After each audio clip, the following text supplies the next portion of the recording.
सभी दर्शकों को नमस्कार। टेक्निकल स्यूजिंग साथ चैनल में आप सभी का बहुत बहुत स्वागत है। आज के इस नए वीडियो में हम आपको दिखा रहे हैं कि अंडरग्राउंड वायरिंग कैसे करनी चाहिए, वायर कैसे डालना चाहिए और स्लैब के अंदर वायर कैसे डालते हैं। यही आज आपको इस वीडियो में हम दिखाने वाले हैं। सबसे पहले आपको बता देते हैं कि इस मकान में कौन से मॉडलर के बोर्ड लगे हैं, कैंसिल्ड कितनी है, फैन कितने हैं, ये डिटेल आपको बता देते हैं। इस मकान में 18 मॉडलर, 6 मॉडलर और 4 मॉडलर, ये 3 साइज के बोर्ड यहाँ पे लगाए गए हैं। जंक्शन डब्बियाँ हैं जो अमूमन जनरली डाली जाती हैं दीवार में, और फैन बॉक्स हैं, किसी कमरे में डबल हैं, किसी में सिंगल हैं। यहाँ आप देख सकते हैं, यहाँ वायर पड़ चुका है और नीचे उसके 4 मॉडलर का जीआई का बोर्ड दिया गया है। इस मकान में स्टेबलाइजर की ज़रूरत होती है क्योंकि लाइट का प्रॉब्लम है, कभी फेस कम ज़्यादा आता रहता है। तो यहाँ पे स्टेबलाइजर भी फिटिंग करना है जो आपको दिखाएंगे। यहाँ पे हमने वायर डाल दिया है, ये आप देख सकते हैं 4 मॉडल का बोर्ड है। ये जंक्शन डब्बियाँ हैं और मकान मालिक का कहना था, उनकी डिमांड थी कि हमें हर एक जंक्शन डब्बी में पॉइंट निकाल के देना है। तो हमने हर एक जंक्शन डब्बी में यहाँ पे पॉइंट निकाल के दे दिया है। ये आप देख सकते हैं, कोई भी डब्बी आपको खाली यहाँ पे नहीं मिलेगी, हर एक डब्बी में हमने यहाँ पॉइंट निकाला है। उनका कहना है कि हमें किसी भी पॉइंट में कभी भी कुछ भी अगर लगाना है तो हम लगा सकते हैं। उसी हिसाब से हमने यहाँ पे वायर डाल दिया है। ये आंगन है, आंगन में ऊपर जो कंसील्ड बॉक्स पड़े हुए हैं, 7 से 8 कंसील्ड बॉक्स हैं, CFL है, ट्यूबलाइट है, ये यहाँ भी वायर डाल दिया है। और कहीं कहीं ऐसा है कि जो इलेक्ट्रीशियन ने यहाँ पे पाइप कटिंग करके डाला था दीवार में, वो कहीं कहीं भूल भी गया है। अब यहाँ आप देख सकते हैं कि वायर को कैसे डालना है और कैसे डाला जाता है। अगर आप सिर्फ वायर को डालेंगे तो वायर भी चला जाएगा पर हर जगह नहीं जा पाएगा। इसलिए आपके पास जो खंभे से लेके घर तक केबल के साथ एक लोहे का जीआई का जो सपोर्ट वायर होता है वो आप अपने पास रख सकते हैं। या फिर ये जो स्प्रिंग आप देख रहे हैं, ये हमारे पास स्प्रिंग है, ये स्प्रिंग आप मंगा सकते हैं। और इसी में की एक स्प्रिंग आती है जिसे आप जैसे कि वायर डालते समय बीच में वायर अटक रहा है और इस पार नहीं आ रहा है, तो उस स्प्रिंग को जब डालेंगे और पीछे से बटन को पुश करेंगे तो वो मुंह में दबा के और वायर को खींच के लाता है। ऐसी कई तरह की स्प्रिंग आती है और कई तरह के टूल आते हैं। अब वायर डालते समय आपके पास क्या क्या होना बहुत ज़रूरी है।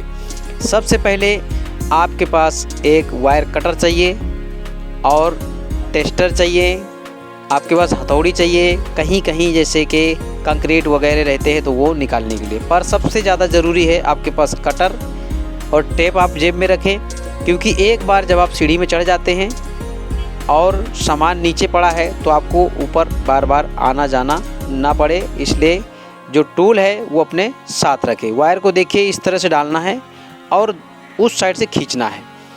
अंडरग्राउंड वायरिंग करते समय कम से कम 2 मिस्त्री की ज़रूरत होती है, यानी कि 2 इलेक्ट्रीशियन चाहिए, चाहे एक मिस्त्री हो और एक आपका हेल्पर भी रख सकते हैं, तभी आप अंडरग्राउंड वायरिंग डाल सकते हैं। अकेले आप वायर नहीं डाल सकते, अगर डालेंगे तो बहुत ही समय लगेगा और आप परेशान हो जाएंगे। यहाँ से डालेंगे और वो साइड से अगर निकल गया और जाते जाते फिर से वापस हो गया तो इस तरह से आप परेशान हो जाएंगे। इसलिए कम से कम आपकी टीम में 3 लोग चाहिए। अब 3 लोग इसलिए चाहिए कि 2 लोग तो वायर खींचने के लिए हो गए और तीसरा जो व्यक्ति है वो रहेगा नीचे, और आपको कोई भी सामान अगर ऊपर पहुंचाना है तो वो नीचे से आपको देता रहेगा। आपको सीढ़ी के नीचे बार बार आना जाना नहीं पड़ेगा। इसलिए 3 से 4 लोगों की टीम चाहिए अंडरग्राउंड वायरिंग में, वो सबसे बेस्ट है। अकेले आप कुछ भी नहीं कर सकते हैं, और करेंगे तो वही आप जहां 1 दिन का काम है वहां 4 दिन लगे रहेंगे।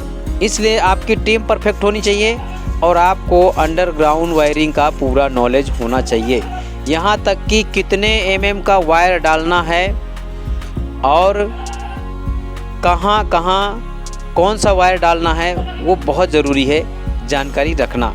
जैसे कि एसी है अगर घर में, तो एसी का आप 4 mm का वायर डाल सकते हैं। अगर हल्का है, छोटा एसी है, तो आप 2.5 mm से भी चला सकते हैं, पर आप उसका अलग से वायर अगर 4 mm का डाल देते हैं तो अच्छा रहेगा। पॉइंट में आपको 1 mm का वायर डालना है और न्यूट्रल में आपको 1.5 mm का डाल देना है, जो पॉइंट न्यूट्रल होता है। मेन लाइन का जो न्यूट्रल है वो 2.5 mm का यानी कि 2.5 mm का रखना है। मेन लाइन का जो फेस है 2.5 mm का रखना है, यानी कि 2.5 mm के मेन लाइन रखनी है। इसके बाद आपको इन्वर्टर का वायर है, तो इन्वर्टर का कई लोग 1.25 का भी वायर डालते हैं, कई लोग 1.5 का भी डालते हैं, लेकिन हम 1 mm का डालते हैं और वो सबसे बेस्ट है, कोई आज तक प्रॉब्लम नहीं हुई है। तो आप ना 1.25 का डालिए और ना 1.5 mm का वायर डालना है, आपको डालना है 1 mm का वायर। कम से कम 1 mm का डालेंगे तो पर्याप्त है और खूब चलेगा, कोई दिक्कत नहीं आएगी। पर मेन लाइन आपकी कम से कम 2.5 की होनी चाहिए। और जो ख़ास बात है, आपका जो मेन लाइन है कभी भी भूल कर उसमें जॉइंट ना करें, जॉइंट करके और 20 स्लिप में कभी ना छोड़ें, ये आपको ख़ास करके ध्यान रखना है। अगर आपका वायर घट रहा है तो जॉइंट आप ऐसी जगह में रखिए जैसे कंसील्ड बॉक्स है, जंक्शन डब्बी है, या जो बोर्ड है जीआई के, बोर्ड में ले जाइए छोर को और उस बोर्ड से फिर छोर को ले जाइए। इससे क्या होगा, आपका वायर है वो ज़्यादा लगेगा, ये आपको ध्यान रखना है। अगर आप बोर्ड टू बोर्ड वायर डालते हैं और वायरिंग करते हैं तो आपका जो वायर है वो ज़्यादा लगेगा, खास करके मेन लाइन। और मेन लाइन का ही वायर सबसे महंगा आता है 2.5 mm का, जो आप देख रहे हैं इस समय, ये देख रहे हैं। यहाँ पे जो ब्लू कलर का वायर है ये न्यूट्रल है, पॉइंट न्यूट्रल, और रेड कलर का है वो पॉइंट का है। तो ये जो ब्लू कलर का है 1.5 mm का है, और रेड कलर का जो हमने डाला है यहाँ पे वो 1 mm का हमने यहाँ पे डाला हुआ है। इस तरह से यहाँ पे अंडरग्राउंड वायरिंग हम कर रहे हैं, ये देख सकते हैं। इस तरह से आपको वायर डालना है और एक जो आपका साथी है, जो आपका हेल्पर है, खींचने के लिए चाहिए। ये स्प्रिंग से बहुत अच्छा काम होता है, आप देख सकते हैं। स्प्रिंग वहाँ से डाला नहीं कि जहाँ आप डालना चाहते हैं, या फिर वो पाइप जहाँ गया होगा वहीं निकलेगी, दूसरी जगह नहीं जाने वाली है।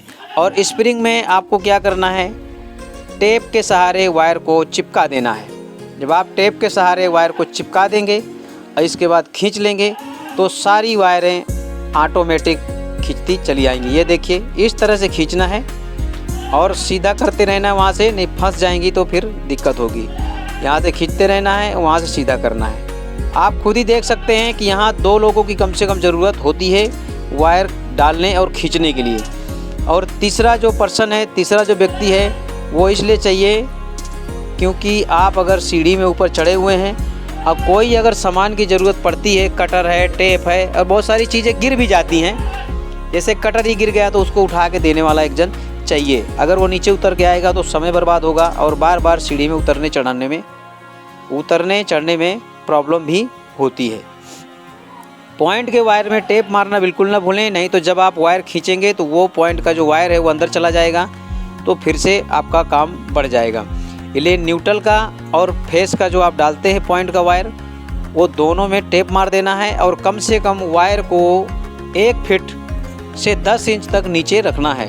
तो आप सीधा 1 फीट निकाल के रखना है, इसलिए कि जब हम लाइट बदलने कभी जाते हैं और रिपेयरिंग करने में, तो हम जब लाइट को निकालते हैं तो काट के निकाल देते हैं, तो कम से कम 1 से 2 इंच वायर चला जाता है। ऐसे जब बार बार वायर में हम कटिंग करेंगे और लाइट को बदलेंगे तो उसकी वायर जो है छोटी हो जाती है। इसलिए आप पहले से ही उसको थोड़ा सा लंबा छोड़ें, 1 फीट कम से कम आपको वायर छोड़ देना है पॉइंट का जो वायर है।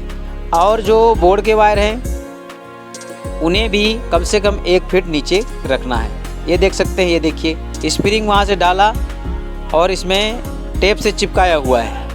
अब स्प्रिंग के सहारे खींच लेते हैं, इसके बाद वायर जब आ जाता है तो पकड़ के खींच लेना है।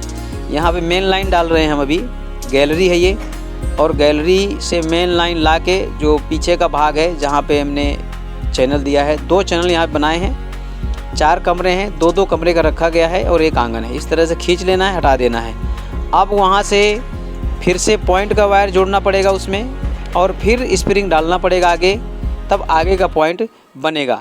इसी तरह से आपको पॉइंट बनाते हुए चले आना है। और ये खास करके ध्यान कर लेना है कि हम वायरिंग डालना शुरू करते हैं तो कौन से साइड से शुरू करें। आप जहाँ तक हो सके पीछे साइड से शुरू करिए और आपको एमसीबी बॉक्स की तरफ जाना है डालते डालते, तो आपको ज़्यादा अच्छा रहेगा। अब उल्टा सुल्टा डालेंगे तो आपका टाइम बर्बाद होगा और थोड़ी सी परेशानी भी होगी। वायर इस तरह सब बराबर कर लेना है और जब लास्ट में आ जाएं तो कटिंग कर देना है। हमने यहाँ काट दिया वायर को और सब वायर बराबर है और यहाँ से डाल के अब लास्ट जो बोर्ड है यहाँ पे, ये 18 मॉडल का बोर्ड यहाँ पे लगा हुआ है और यहाँ पे खींच के जो सारी वायरें हैं गैलरी की, जिसमें से कैंसिल्ड लाइट हैं और जो CFL है, ट्यूब लाइट है, फैन है, उन सभी के जो पॉइंट हैं वो यहाँ पे आ चुके हैं। देख सकते हैं लाल कलर का जो वायर है, रेड कलर का, ये पॉइंट के वायर है सभी। जैसे फैन बॉक्स है, CFL है, ट्यूब लाइट है, कैंसिल्ड लाइट है, इन सभी के जो पॉइंट है वो रेड कलर के हैं और ब्लू कलर का है वो पॉइंट न्यूट्रल है। जो मेन लाइन का न्यूट्रल है वो तो अलग से बोर्ड में सीधा आता ही है। इसके बावजूद जो पॉइंट डालते हैं उसका न्यूट्रल अलग होता है, यानी कि आप जब चाहें पॉइंट का न्यूट्रल हटा सकते हैं, फेस हटा सकते हैं, तो बिल्कुल से लाइट को काट सकते हैं। पहले क्या होता था, पहले लोग मेन लाइन का न्यूट्रल बीच में कट मार के और उसी में थोड़ा सा वायर जोड़ देते थे और वहीं से न्यूट्रल दे देते थे। तो वो अगर न्यूट्रल फेस इधर का उधर हो गया तो वो न्यूट्रल की जगह फेस आता था, उसमें करंट मारने का चांस रहता था। हाँ, वो वायरिंग में क्या होता था कि वायर ज़रूर कम लगता था, आपका पूरा का पूरा जो न्यूट्रल वायर है वो बच जाता था। वो फ़ायदा होता था पर नुकसान भी था, क्योंकि जगह जगह पे मेन लाइन को काटना अच्छी बात नहीं है और काटना भी नहीं चाहिए। इसलिए खास करके अंडरग्राउंड वायरिंग में कटिंग नहीं होना चाहिए, चाहे वो मेन लाइन हो और चाहे पॉइंट की लाइन हो, चाहे न्यूट्रल हो। आपको बोर्ड से लेके बोर्ड तक जाना है, इस बोर्ड से उस बोर्ड में ही आपको उसका छोर जो है रखना है। बीच में स्लैब के अंदर कहीं भी आपको जॉइंट करके छोड़ना नहीं है। जॉइंट अगर छोड़ना है कैंसिल बॉक्स है या फिर आप छोड़िए जैसे कि फैन बॉक्स है, खास करके आप फैन बॉक्स में ले जाइए, कोई दिक्कत नहीं है। या फिर कैंसिल बॉक्स है वहाँ छोड़ सकते हैं, या फिर जंक्शन डब्बी है वहाँ छोड़ सकते हैं जॉइंट को, या फिर बोर्ड में ही आप छोड़ सकते हैं। अगर आपका जॉइंट दीवार के अंदर चला गया या स्लैब के अंदर चला गया और आप विचार करिए कभी फ्यूचर में कोई प्रॉब्लम आई और जो इलेक्ट्रीशियन ने आपके घर में काम किया है वो समय पर नहीं आ सकते, दूसरा इलेक्ट्रीशियन आएगा और वो जॉइंट की वजह से अगर फॉल्ट है तो उसे ढूंढने में बहुत ही दिक्कत होगी और वायर बदलने में भी बहुत दिक्कत होगी। इसलिए ये काम बिल्कुल नहीं करना है कि जॉइंट छोड़ देंगे अगर हम बीच में तो इस तरह की परेशानी होंगी। ये वायर डालने का तरीका है जो आज हम आपको दिखा रहे हैं, ये देख सकते हैं किस तरह से वायर डालना है। वायर डालने में भी बहुत ही ध्यान रखना है, वायर सब बराबर होने चाहिए।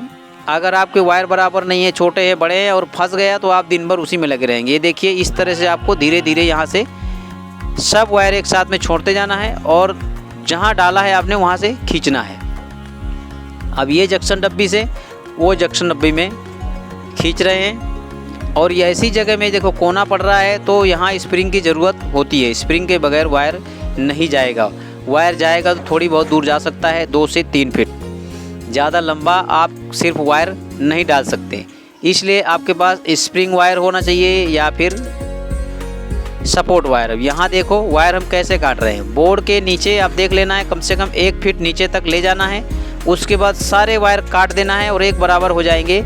और ऊपर का जो लास्ट पॉइंट होता है जो जंक्शन डब्बी, यहाँ से जब डालेंगे तो लास्ट में क्या होता है ज़्यादा वायर हो जाते हैं, इसलिए डालने में दिक्कत होती है। तो पहले से अब बराबर करके काट देते हैं तो आखिरी बार जो डालना होता है जंक्शन डब्बी से उसमें इतनी ज़्यादा प्रॉब्लम नहीं होती है और आसानी से बोर्ड तक वायर पहुंच जाता है। ये देख सकते हैं, सभी वायर बराबर कर लेना है और टेप मार देना है।